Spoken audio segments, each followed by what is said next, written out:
सियासत का अपना नजरिया है और अपना ही तराजू भी है। सब पार्टियां अपने अपने हिसाब से हर मुद्दे का नाप तौल करती हैं, लेकिन हमारी लोकतांत्रिक व्यवस्था संविधान से बंधी है। लिहाजा जब जब ऐसे मुद्दे उठे हैं तो संविधान के पन्नों को पलटा गया है। नजर हमारे आज के 5वें सवाल पर। हमारा सवाल है, देश के नाम को लेकर क्या कहता है देश का कानून। संविधान का आर्टिकल 1 कहता है इंडिया दैट इज भारत, मतलब संविधान में दोनों ही नाम अंकित हैं। वैसे सुप्रीम कोर्ट में 2 बार नाम बदलने को लेकर याचिका दाखिल हो चुकी है, लेकिन देश की सर्वोच्च अदालत ने दोनों बार याचिका खारिज कर दी।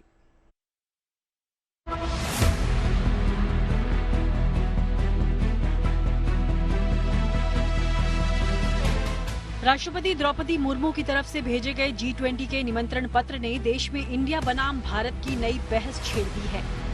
एक तरफ हमारा संविधान है जिसमें अनुच्छेद 1 के तहत लिखा है इंडिया, जिसे भारत कहते हैं, और दूसरी तरफ है G20 बैठक के दौरान राष्ट्रपति भवन से जारी निमंत्रण पत्र, जहां 9 सितंबर को राष्ट्रपति भवन में होने वाले कार्यक्रम के लिए जारी न्योते के ऊपर लिखा है द प्रेसिडेंट ऑफ भारत। समय समय पर देश के नाम को लेकर आवाजें उठती रही हैं। देश के नाम का ये मामला पहले भी 2 बार सुप्रीम कोर्ट के दरवाजे पर दस्तक दे चुका है। मार्च 2016 में इंडिया नाम हटाकर भारत करने की मांग वाली याचिका सुप्रीम कोर्ट ने खारिज कर दी थी। 2016 में जब चीफ जस्टिस TS ठाकुर और जस्टिस UU ललित ने याचिकाकर्ता से कहा था कि भारत कहिए या इंडिया कहिए, जो मन है कहिए। अगर आपका मन भारत कहने का है तो कहिए, अगर कोई इंडिया कहता है तो कहने दीजिए। 4 साल बाद 2020 में सुप्रीम कोर्ट ने दोबारा इंडिया की जगह भारत नाम रखने वाली याचिका को खारिज किया। 2020 में चीफ जस्टिस SA बोबड़े ने कहा था कि संविधान में भारत और इंडिया दोनों नाम दिए गए हैं। और अब एक बार फिर देश के नाम को लेकर जंग तेज हो गई है। हालांकि अभी सरकार ने कहीं ये नहीं कहा कि देश का नाम सिर्फ भारत होने जा रहा है, लेकिन सियासी गलियारों में कयासबाजी तेज है।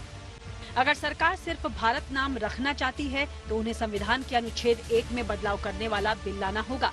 राज्यों का नाम बदलना या उनका गठन और विस्तार करने का अधिकार संविधान के अनुच्छेद 3 के तहत संसद को दिया गया है, लेकिन देश का नाम बदलने का उल्लेख अलग से कहीं नहीं है। इसलिए ये काम संविधान के अनुच्छेद 368 के तहत ही किया जा सकता है। अनुच्छेद 368 के तहत संविधान में विशेषज्ञों के अनुसार सरकार चाहे तो संविधान में संशोधन कर ऐसा आसानी से कर सकती है। अमेंडमेंट करके अगर प्रियम्बल में भारत ला सकते हैं तो इसमें कोई वो दुराभास नहीं होगा और प्रियम्बल में अमेंडमेंट किया जा सकता है। Preamble part of the constitution माना गया है, लेकिन 42nd अमेंडमेंट 1976 में सोशलिस्ट और सेक्युलर इंदिरा गांधी की सरकार ने डाला था, जो कि कॉन्स्टिट्यूएंट असेंबली में रिजेक्ट हो गया था। दरअसल आजादी के बाद देश के नाम को लेकर संविधान सभा में तीखी बहस हुई थी। इतिहास के पन्नों में देश का नाम।